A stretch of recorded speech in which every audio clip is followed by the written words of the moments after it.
Welcome to the Fermented Homestead. If you're new here, my name is Anna, and on this channel I'm sharing our journey of learning how to turn our home into a homestead.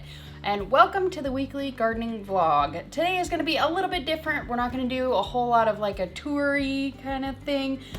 It is fall plant starting day.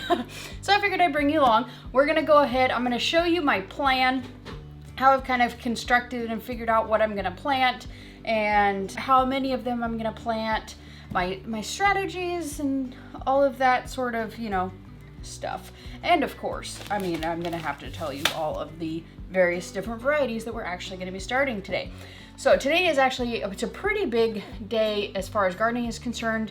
I had to make a list and all kinds of stuff. So we're going to be starting, I drew up like a kind of a, I don't know what you call it, a girly map of the 10-20 trays of everything I'm going to start and what's going to go in each one and how many of each seed I'm going to put in there. I just kind of needed to wrap my mind around it so I could get a good plan. So we're going to be starting kale, mustard greens, collards, lettuce, a bunch of different kinds of lettuce, kohlrabi, turnips, rutabagas, peas, both snow, snap, and shelling peas, all three kinds. We're going to be doing pole beans, bush beans. Both of those are going to be both green beans as well as soybeans, but I'm not going to be doing any kind of drying beans. I think I've kind of missed the window on that. I think technically the soybeans would be considered like a drying bean, but the difference with the soybeans is they're cold tolerant. So it can make it through that initial first frost that we tend to get. If I can cover it or something like that, it would be fine. And then I would just have to cover it a couple nights and then it would have roughly about a month more to continue. I calculated my last frost date and it's a roughly 85 days out, 85 to 89 days roughly. So that's kind of what we have to play with. So that eliminated a lot of different starts that I could have possibly sown and a lot that I actually do already have growing. I have a bunch of cabbage. Yeah, I think it's mostly cabbage that I have growing, some Brussels sprouts. So anyways, and then one thing I also missed was beets that we're gonna be growing. So first thing that we need to do, I have to fill up, I have our soil here, which I mixed up the other day. I need to make 4 of the 128 cell trays, and I need to make 9 of the 72 cell trays. So I'm just gonna bust those out real quick, and then I will bring you back where we will actually go over what varieties we're gonna be starting.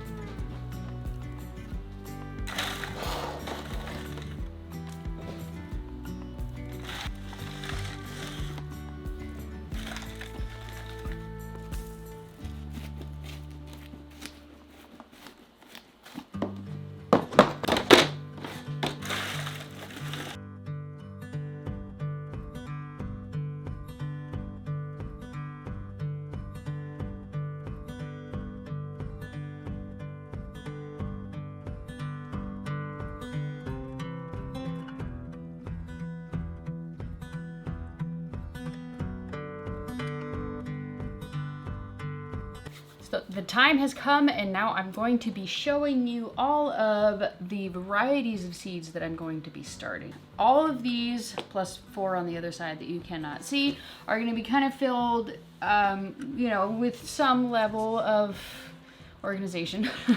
I've tried to kind of map it out and see what belongs where and just kind of all of the, whatever. Just trying to make some sense of it so I have some semblance of organization, at least I'm trying. So I have this kind of mapped out here. And these are not garden beds, these are the 10-20 trays. And so I'm doing 2 of the 72 cells of the bush beans. We have these Hokkaido black soybeans, fin de Bagnall bean. There's not a whole lot left in there, so I'm just gonna use up the rest of this package. Painted pony bean. I guess these are just like a fast maturing drying bean. So I'll go ahead and use them because it says 60 to 80 days. So we'll give this one an experiment. This is painted pony. Landreth bean, just a few in there I'm going to use. Same thing with this contender bush bean and blue lake bush bean. There's just a few in there. And then we have Hendrix Lima bean. This one is a really quick maturing one. I had one that was a Wix lima bean, and I think that was a pole bean, and that one was like 90 to 110 days. So I was pretty happy I can get some lima beans going on. This one. Then we have a dragon tongue bean. I really like these ones. This is a Barlato di Viginato. Something like that. I think, no, this one. Tongues of Fire bean. This one here is a really weird texture. It's like a, I think they call it like a butter bean. Wide, flat, green pods are covered in flame. Yeah. Used for snaps or dry. But it has just it has a very strange texture, and it has two very, very thick strings running through it. And then this one, I really like this one too. It's a different dragon tongue bean from a different brand. But so that's the bush bean. So we're going to start 2 trays of these. And we're going to do 2 of the pole beans, Kentucky Wonder pole bean. I have these ones started in my trellis out there. I have 2 hoop trellises going with this, and I really like this one. It just has a nice flavor. It's not too tough. It has no strings to it. It's just delicious. I really like it. I'm gonna definitely be growing that one a lot. And then a rattlesnake bean, just a few left in there I'm gonna use up. I have 2 packages of Chinese red noodle bean, and then I have 1 red noodle bean in this package, so I'm gonna do that one, just kind of all together. And then I have a royalty purple potted bean. And I have a Alabama black-eyed butter bean, Seed Savers version. Well, this one's royalty purple potted, and this one is just purple potted. So I don't know what the difference is. It's the same company. Asparagus bean. This is a red potted asparagus bean, and a Chiba green soybean. Okay, and then where's my peas? We're going to start some more peas. I really enjoyed having peas in the garden this past spring. So I'm going to do it again, but I'm going to do it a little bit more organized than I did last time. One thing that I really found that I regretted in the spring was that I did not keep the snow peas separate from the ones that are supposed to be like shelling peas or snap peas. And so I found that a lot of them just kind of went to waste because I was like, do I let this thing grow or do I harvest it now? I don't know. So I'm going to keep them separate. I only have 2. I have a Schweitzer resin and a golden sweet. I really liked the golden sweet. Then I have a King Tut purple. I wasn't a huge fan of this one. It took a really long time for the pea to fill out inside the pod, and almost made me think it was supposed to be a snow pea. But I don't know, I didn't like it that much. And then I have a Lincoln pea, Laxton's Progress, and a Cascadia snap pea. And then I have a Maestro shelling pea. This is an Amish snap pea. And then I have 2 Johnny Seeds big packages. One is just called a shelling pea, and one is a Royal Snap 2. I really like that one. It's supposed to be, it seems to me like it's the Johnny's version of this one here. And I really like that one a lot better. It filled out much quicker. It was a very short plant. It was only like, I think max 2 feet. I think it was only like 1.5 feet tall. It was a really short one, so pretty easy to trellis it up, especially with the trellis height that I have for these, which is only like not even 3 feet. It's pretty short trellis. So we're just going to go ahead and do 2 of the 72 cells for these as well. And then, oh, one thing I forgot, the provider bean. This is a bush bean I'm going to grow. And then this one is a Gate soybean. This one is also bush. So I'm going to do a little bit extra of these because, for obvious reasons, I have more of them. Next up is going to be 128 cells of these. So there's going to be 16 each in each cell. So really I'll probably do 32 of each. I just want to have a lot of lettuce for this for the winter. My husband really seems to enjoy it, and I would like to be able to enjoy it as well. So it's not something I naturally enjoy I like to have a lot of dressings and things like that. So, but I'm gonna try and like it as much as my husband does. But, and he originally, in the spring, he had asked for oak leaf lettuce, and then throughout the season he switched over and wants romaine. So it's going to be romaine, a lot of romaine, a little bit of other stuff. So we have a flashy troutback romaine. This one is from 2016, and I don't know if it'll go, but it's kind of a spotted one. It has a bit more of a bitter taste than the green lettuce is, so we're just going to kind of have it for accent flavor, basically, just to get our bitter greens in. And then a Kragner Summer. This is like a butterhead variety from So True Seed. And then just in my gardener, oak leaf lettuce, salad bowl green lettuce. And then we have a Little Gems romaine lettuce. This is the one that kind of won my husband over and made him really like it. And this one is from 2015, and it did just fine. It's still, that's the one that the seeds are actually, it's gone to seed in my garden out there. So I'm going to be harvesting more, and we'll be refreshing the seeds for these. And then this one is a Territorial Seed Company. I don't tend to buy a whole lot from them. I don't know why. They're local-ish. They're kind of in my area, and they have them at my local seed swap store place, or, well, co-op, but whatever. This one is a Rainier romaine. And then we have a Paris Island romaine. I just picked that one up at like Lowe's or something. And then a Grandpa's Admire loose leaf lettuce. I think this one is also kind of a bit, not like red lettuce, but kind of red accents to it. So it makes it a little bit on the bitter side. And then kale. We're gonna be growing. What am I doing with the kale? I'm just doing one of the 72 cell, because I have a bunch of really established ones out there that are doing great. So I'm not going to worry a whole lot about kale, collards, and mustard. So we have Portuguese kale, lacinato kale. I have not had much luck with the lacinato, but I'm going to keep trying it. It has less oxalates, so I'm going to give it a shot. Blue curled Scotch. This one is ridiculously old. I think it's like, yeah, 2016. Red Russian. One of my varieties of Red Russian out there is doing fine, and one of them is not. So, well, the rest of them are not. So I need to figure out which one it is, because I don't know if it's variety or if it's just where I planted it. I don't know. But Scarlet Kale, we have a marrow stem kale. This one is just amazing. It is going crazy out there. It's huge and delicious, nice thick leaves. They're not too bitter. Really good one. And then this one also is doing really well. It's a Delaware Kale.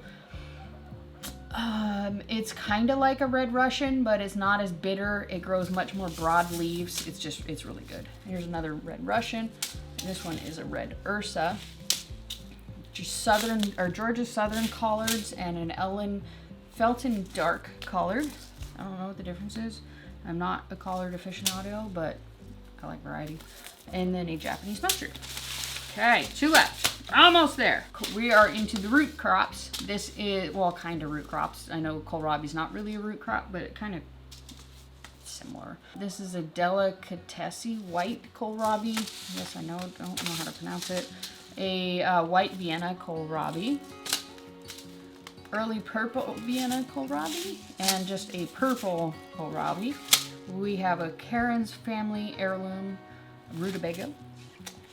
And a Joan rutabaga, Westport Maycomber turnip rutabaga. I don't know what that's about. American purple top rutabaga. And then a Sheboygan turnip, a purple top white turnip, and then a purple top white globe turnip from a different variety, and a golden ball turnip. Battery died. I'm starting all of these in the cell trays, and I'm going to be transplanting them outside. In the beginning of the summer, I did that with the beets. They took a little while to kind of come to fruition, but they did pretty well, even given where I planted them, which was a terrible spot to plant them. It was like in between a row of tomatoes. It didn't get much sun, but even so, they do what people who do the multi-sow tray, they spread out and they take up the room. That, you know, they push away from one another. They don't like grow together. So we have a Seed Savers Exchange is the Bull's Blood. I have a couple of varieties of Bull's Blood, or a couple brands, whatever you want to call it. Choiga, it's the one that has a little target. Golden Beet. This here's another Bull's Blood. This one is Baker Creek. And then a Early Wonder. another of the Chaliga, I don't know how to pronounce that, albino beet, Shiraz tall top, Crosby Egyptian, Cylindra. I have, my garden beds out there are filled hugelkultur style, so they have a lot of wood inside of them. So these ones are a little bit more challenging to grow, but they still grow. I mean, I've had a couple of them that have done pretty well, and they taste pretty good, so I'm gonna grow them. A golden beet, another variety, and then here's a Burpee's golden beet. Another one of these Target ones. I'm just trying to use up seeds. And then a 3 beet mix, and this one is empty. I didn't notice there was no seed in there. So that is what we're going to be starting. I have already gotten started a little bit on writing up the tags. I'm just doing one per variety, and I plan on keeping them bunched together, so I'm not going to have to be too careful on the tags. I'm usually really cautious with making sure everything's tagged, especially things that are kind of like tomatoes and squash, cabbages, stuff like that. I like to make sure that I mark each one. But just with the things that these are, like, I can just bunch them together, and should just know in the general area what these are. I don't plan on saving the seeds for much of any of these, maybe some of the beans, but so I'm not going to be super cautious about it. I don't really care that much about keeping track of what they are. So I'm going to get on it.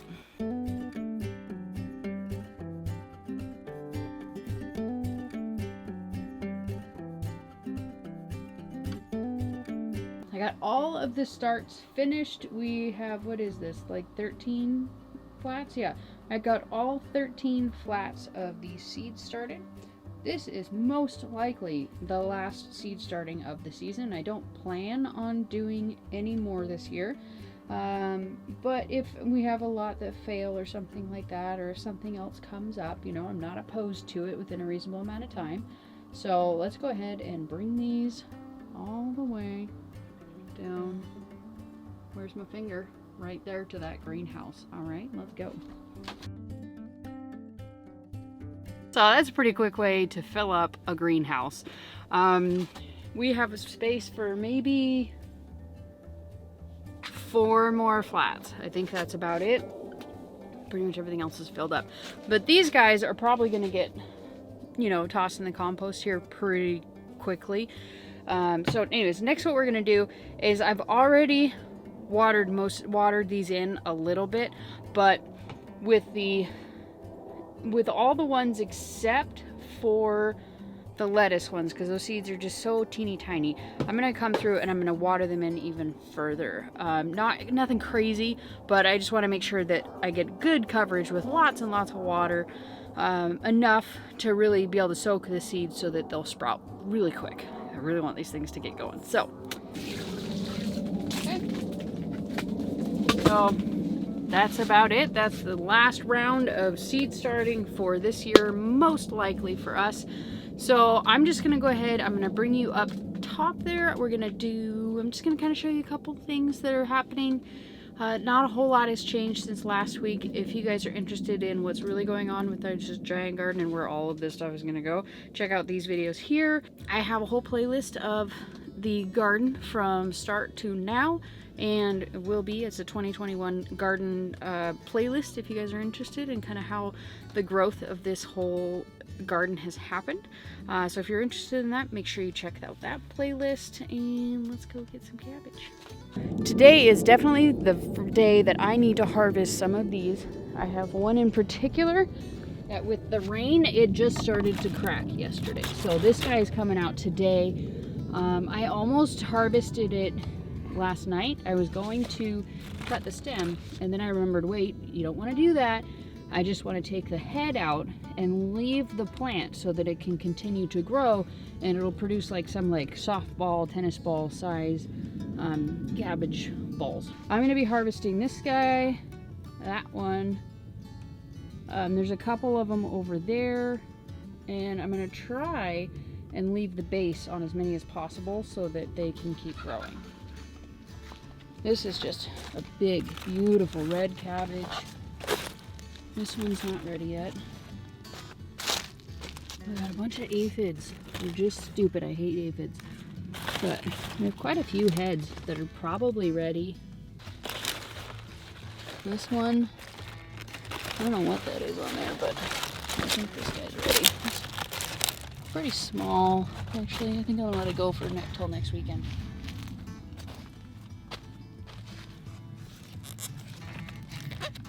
So you can kind of see like this one here is starting to put out a little offshoot. So that'll be interesting to see what develops with that. All right, so I'm gonna get these cabbages and then I'll bring you back and show you what we got.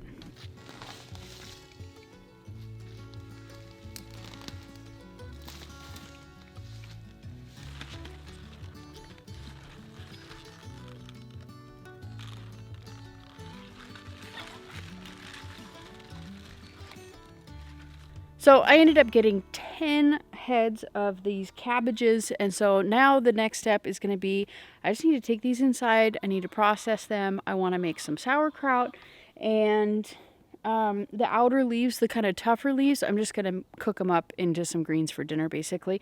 So let's get inside. Alright, so I'm finally done. It's almost midnight. I ended up getting 4 half gallons, so we ended up getting 2 gallons of sauerkraut out of this. I'm so excited. I haven't done the red one yet, but I did process all of the green ones. And there was one of the Savoy heads that was just beyond, like, it was pointless to even bother to try. And another one was just like this big on the inside. It had a lot of leaves on the outside. So really it was more like 7 heads, I would say, of cabbage, and the ones that I did end up using I really liked. And I think I'm gonna avoid the Savoy style, like this style, for making sauerkraut. The Copenhagen style, the typical kind that you find in the grocery store, fantastic. It worked out great, and I just really liked it. So I just wanted to bring you back and show you this. So make sure that you guys are staying tuned here in the next month-ish, something like that, and you will see the full recipe on the full video on this and how it turned out and how it tastes and just all of the things. So there's going to be a lot more of this to come. As you can see, as you saw earlier, there is a ton of cabbage left out there. So we're going to be having a lot more sauerkraut to come and all different kinds of recipes also to it's late.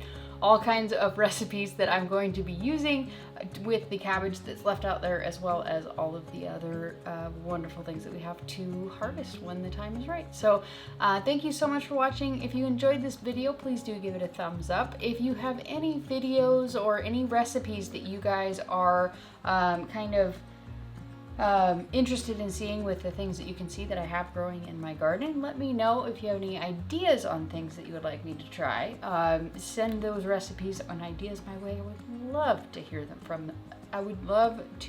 them from you, or something like that. Anyways, like I said, make sure you hit the like button, subscribe to this channel if you haven't already, and we will see you next time. Thanks for watching. Bye.